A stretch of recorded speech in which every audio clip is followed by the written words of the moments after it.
చూస్ country delight, live better. ఇప్పుడే country delight app ని download చేసుకోండి. యు మిస్ బాలు గారు so much. Very industry Balu గారు సీతారామ శాస్త్రి గారు వీళ్ళిద్దరూ బిగ్గెస్ట్ లాస్. ఇప్పుడు టూ మచ్ వాళ్ళు ఉండుంటే ఇంకా కొంచెం భయం ఉండేది. వాళ్ళ సీట్ బెల్ట్స్ సినిమా ఇండస్ట్రీకి కారు ఫాస్ట్గా వెళ్ళినా వాళ్ళు మనకి సీట్ బెల్ట్ లాగా వాళ్ళు.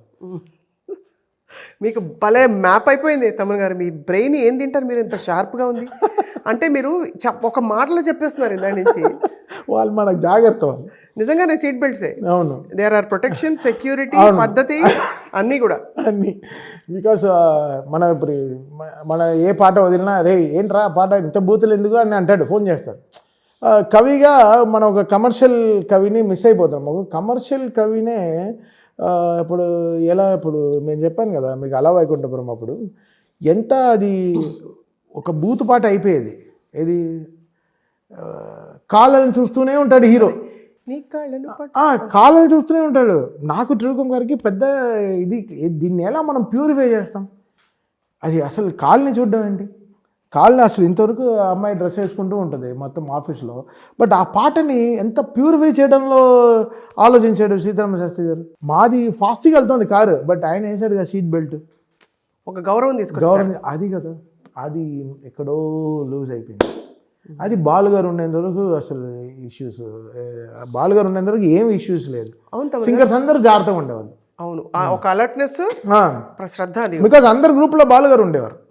ఏమున్నా వీళ్ళు 3 నెలలకు ఒకసారి స్వరాభిషేకం వెళ్ళి అటెండెన్స్ చేయాలిగా. అవునవును, అక్కడైనా పాలిష్ చేసి అవును, ఏం పాడుతున్నా, ఏం శృతిలో లేదు, ఏం పాడదు, ఆయనకే ఫియర్ ఏముంది. ఇప్పుడు శ్రీకృష్ణ వీళ్ళందరికీ బాలుగారే హెడ్. అది ఎక్కడో వీఆర్ లూజింగ్ దట్. అది బికాజ్ ఆ భయం జాగ్రత్త పోయింది. నాకు చాలా ఆశ్చర్యం ఏంటంటే బాలు గారు హైయెస్ట్ రెమ్యూనరేషన్ కూడా ఎంతో అంత తీసుకునేవారు. ఇప్పుడు వచ్చే సింగర్లందరికీ అంత లక్షల్లో ప్లస్ జిఎస్టీ ఇలా ఉంది. ఏం మారిపోయింది? What has change? ఉన్నా కూడా మేము మళ్ళీ దాన్ని మెలడైన్ చేసి చాలా చేస్తున్నాం. నువ్వు నాతో ఏమన్నావో ఆయన లాస్ట్ సాంగ్ నాకు పాడారు డిస్కో రాజాలో, 6 నిమిషాల పాట. 6 నిమిషాల పాట 23 నిమిషాల్లో పాడేసి వెళ్ళిపోయాడు. 23 minutes వచ్చాడు, పాట నేర్చుకుని మొత్తం పాట. ఇంకా ఆయన అప్పుడు వాక్మ్యాన్లో క్యాసెట్లో పాట అడిగి మొత్తం లిరిక్ రాయేసి ఆయన సీతారామ శాస్త్రి గారు ఒక అరగంట మాట్లాడుకున్నారు. ఏంటండి ఇంత మంచిగా లిరిక్స్ రాశారు, దీన్ని ఎలా నేను పలకాలి ఏంటి, 70,000 పాటలు పాడి 70,000 పాటలు పాడి రికార్డింగ్ స్టూడియోలో అతను సీతారామ శాస్త్రి గారికి ఫోన్, ఆ కళ్ళ ముందర నేను శ్రీకృష్ణ కూర్చుని బాలు గారు సీతారామ శాస్త్రి గారికి కాల్ చేస్తున్నారు. ఏం బాబాయ్ ఎలా ఉన్నారు, ఇప్పుడు నువ్వు నాతో ఏమన్నావో విరగొట్టచ్చా, ఫ్లోలో పాడాలా చెప్పండి అంటున్నాడు. అది ఎంత మర్యాద ఇస్తుంది ఒక సీతారామ శాస్త్రి గారికి. ఓహో నా మాటలు ఎలా పలకాలని సింగర్ అడుగుతున్నాడు, ఎంత గొప్ప విషయం. అది ఎక్కడ ఫిల్టర్ అయిపోతుంది? We're losing that now. So that somewhere we're losing that space. And Sitarama Sastri గారు వాజ్ వెరీ బిగ్ లాస్. అంటే పాటకి 100 కిలోలు ఇంకా టైర్ గాలి కొట్టుకుంటూ ఫుల్ గాలి టైర్ వెళ్తూ ఉంటే ఎలా ఉంటుంది, మనం ధైర్యంగా వెళ్తాం. అది లేదు, అది పోయింది. అది కంప్లీట్లీ సంథింగ్ ఆ వ్యాక్యూమ్ అయిపోయింది. సీతారామ శాస్త్రి గారు లేని లోటు తెలుస్తోంది ఇండస్ట్రీలో. ఇంకా మనం ఇంకా సెలబ్రేట్ చేసుకుని ఉండాలి బాలు గారిని. మనం ఎక్కడో మనం మిస్ అయిపోతున్నాం. మన లెజెండ్ని మనమే వదిలేస్తే మనకు బాధగా ఉంది. అది చాలా బాధగా. అందుకే నా స్టూడియోలో ఎప్పుడు వాళ్ళ ఫోటో ఉంటుంది, ఎప్పుడు వాళ్ళు ఇద్దరు పడే నిరంతరంగా ఆ వర్డ్ త్రివిక్రమ్ గారు ఇచ్చారు. సరే ఇద్దరు ఫోటో మధ్యలో పేరు ఒక లైన్ కావాలంటే ఆయన నిరంతరంగా అని పెట్టన్నారు. బ్యూటిఫుల్ అండి. ఐ థింక్ మీకు పాత తరం, మీరు వయసులో చిన్న అయినా కూడా ఆ పాత తరం ఎమోషన్ అలాగే ఉంది. మీరు చిన్న వయసులో వచ్చారు కాబట్టి ఇండస్ట్రీకి, అలా మీరు పెరుగుతూ అందరూ పెద్దవాళ్ళు లెజెండ్స్ అందరూ మీ చుట్టూ ఉన్నారు. వాళ్ళందరినీ పట్టుకుని ఆ మెళకుల్లో నేర్చేసుకున్నారు మీరు. లేదు, బికాస్ కిక్ 6 పాటలు ఆయనే రాశారు. ఇప్పుడు నాకు నేను ఏం చెప్తాను, కన్నెత్తి చూడకే నేను తన్నా అత్తే నానినే పంపించాను ట్యూన్. ఆయన కన్నెత్తి చూడకే కన్యామణి కరెక్ట్గా పంపించాడు. లాక్ అయిందా లేదా, బెల్ట్ వెళ్ళి పచక్కని కూర్చుంది, పాట అయిపోయింది. నాకు ఇంకా నేను ఎలా అయినా పాడుకోవచ్చు ఆ పాటని. ఎందుకంటే పాటకి కరెక్ట్ అయిన పేరు ఇచ్చే పాటకు ఒక పేరు ఇచ్చేస్తాడు. సామజవరగమన అన్నీ నాలోనే ఆగుతుంది. మల్లెల మాసమా మీరు చరణం మొదలు పెడితే మొత్తం మాలోనే ఆగుతుంది. వెన్నెల వనమా, పింఛమా, వీరుల ప్రపంచమా అన్నీ మాలోనే ఆగుతుంది. అసలు అలాంటి ఎక్కడ we're missing all that focus. నువ్వు ఇప్పుడు ఎవడు దాంట్లోంచి నేర్చుకోవట్లేదు కూడా, సక్సెసర్ ఎవరు లేరంటారా? ఏం లేదు, ఇంతమంది భయం లేదు. అంటే మంచి రైటర్స్ ఉన్నారు కానీ అంత లేరంటారు, అంతటి ఒక అప్పుడు ఎలా ఉంటుందంటే 100 కిలోలు బరువు వెళ్ళి కూర్చుంటాయి. మేము ఇప్పుడు ఉండే లిరిక్ రైటర్స్ ఇప్పుడు రామజోగ శాస్త్రి గారు, చంద్రబోస్ గారు, ఆనంద్ శ్రీరామ్ గారు, వీళ్ళతో అంతా మేము వర్క్ చేస్తున్నాం. ఎగ్జాంపుల్స్ అవే తీసుకుంటాం. బొల్లమ్మపట్టి బామ్మ వాళ్ళు ఎలా రాశారు, ఎలా వీళ్ళందరూ ఎలా తీసుకొచ్చారు, ఎలా ఒత్తులు ఎలా తెచ్చారు, ఎలా దీనికి ఎక్స్టెన్షన్స్ ఎలా వచ్చాయి. కొంతమంది దాన్ని అవును కదా అని కొంచెం తీసుకుని రాస్తున్నారు, కొంతమంది వదిలేస్తున్నారు. సో ఇంకా ఇండస్ట్రీ కొంచెం ఎక్సర్సైజ్ చేయాలి. బట్ వాక్యూమ్ అయితే వీళ్ళిద్దరు చాలా పెద్ద వాక్యూమ్ వదిలేసి వెళ్ళిపోయారు. మనకి ఒక అదే నేను చెప్పాను కదా, సీట్ బెల్ట్ లేకుండా తోలుతున్నాం కార్లు, ఎప్పుడైనా యాక్సిడెంట్ అవ్వచ్చు. తమన్ గారు మీ సక్సెస్ని చూసి అందరూ ఏమనుకుంటారు అని మీ ఫీలింగ్ పట్టించుకోరా మీరు? మిగతా మ్యూజిక్ డైరెక్టర్స్ అంటే కలవడాలు, అప్రిషియేట్ చేసుకోవడాలు అవన్నీ ఉంటాయి, అవన్నీ పోయాండి, టాక్సిక్ అయిపోయింది మొత్తం. ఎవరు ప్యూర్గా లేరు. మనం ఉండాలనుకుంటాం, అది మనకే రివర్స్ అయిపోతుంది.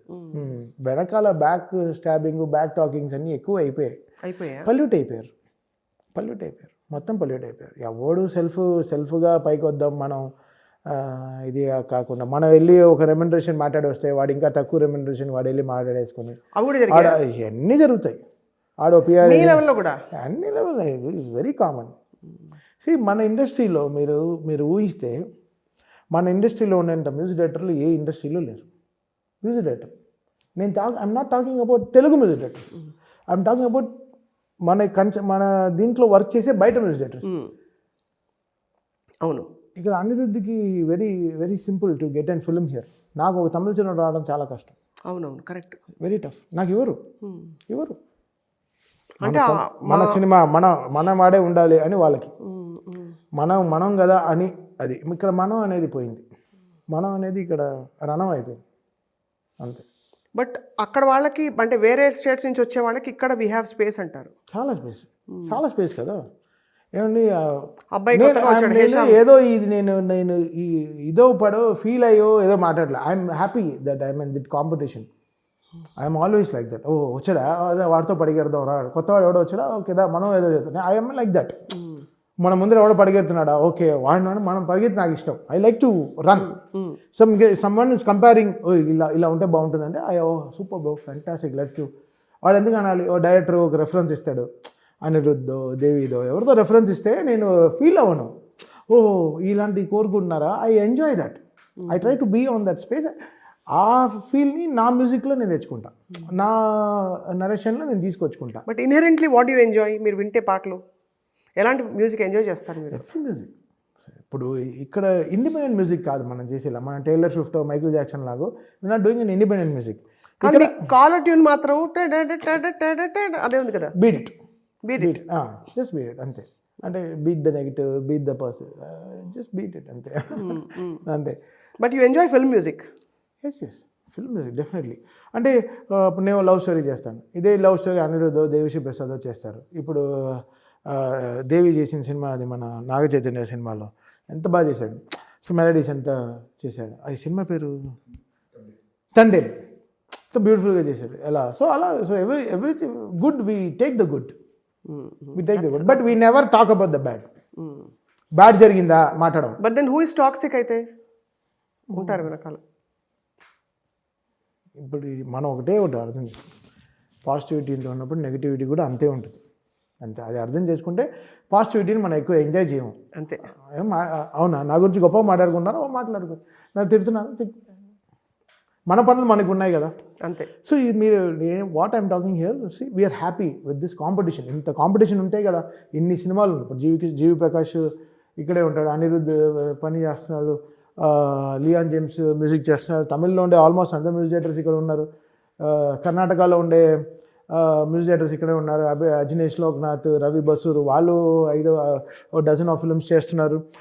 కేరళలో ఉండే గోపి సుందర్, జేక్స్ బిజయ్ వాళ్ళు ఒక 10 సినిమాలు చేస్తున్నారు. You see the amount of music directors we have here who are exploring their work. They are every music director is here. వాళ్ళతో పాటు మన రన్ అవుట్. ఇప్పుడు నాకు ఒక మలయాళం సినిమా రావడానికి నాకు తెలియదు, వీ డోంట్ నో. వాళ్ళందరికీ ఇక్కడ పిఆర్ ఏజెంట్స్ పెట్టుకుని చక్కగా దే ఆర్ వర్కింగ్ అంతే కదా. వాళ్ళు ఏదో తెలుగు అలా వాళ్ళకి ఏదో తెలుగు సినిమా మనం చేస్తున్నాం అవన్నీ కాదు. ఊరికే వాళ్ళు పెట్టేస్తారు కూడా, వాళ్ళ రీల్ తీసుకెళ్ళి మన హీరోలతో పెట్టేసి అప్రిషియేషన్ తీసేసుకుంటారు. అదంతా మనం అంత ఫేక్గా మనం బతకలేం. మనం చాలా రియలిస్టిక్గా, గ్రౌండెడ్గా మన ఫ్యాన్స్కి ఏం కావాలో మనం రియలిస్టిక్గా వర్క్ చేస్తాం. అండ్ మన తిట్లు కూడా అలానే తింటాం, పాజిటివిటీ కూడా అదే తీసుకుంటాం. It's good, I'm enjoying it. But అది it's becoming the other way. అర్థమైంది. ఒక ఏజెంట్స్తో మాట్లాడుకొని, షేర్ మాట్లాడుకొని సినిమాలు చేసేసుకుని వెళ్ళిపోతున్నారు. మీరు అన్నట్టు ఇక్కడ నిలదొక్కుకోవడం కష్టం. మీరు పేరు తెచ్చుకోవడం వాళ్ళకి సెకండరీ, మనీ, డబ్బులు. తెలుగులో డబ్బు ఉందిరా చేద్దాంరా, అంతే అంతే. ఇక్కడ ఏంట్రా నాకు ఇన్ని కోట్లు ఇస్తున్నారు, అక్కడ వాళ్ళకి లక్షలు కూడా ఇవ్వరు, బట్ వాళ్ళకి మనం పిలిచి కోట్లు ఇస్తాం. సో అలా వర్కౌట్ అవుతున్నాయి వాళ్ళకి. So they are enjoying this gizmo stuff.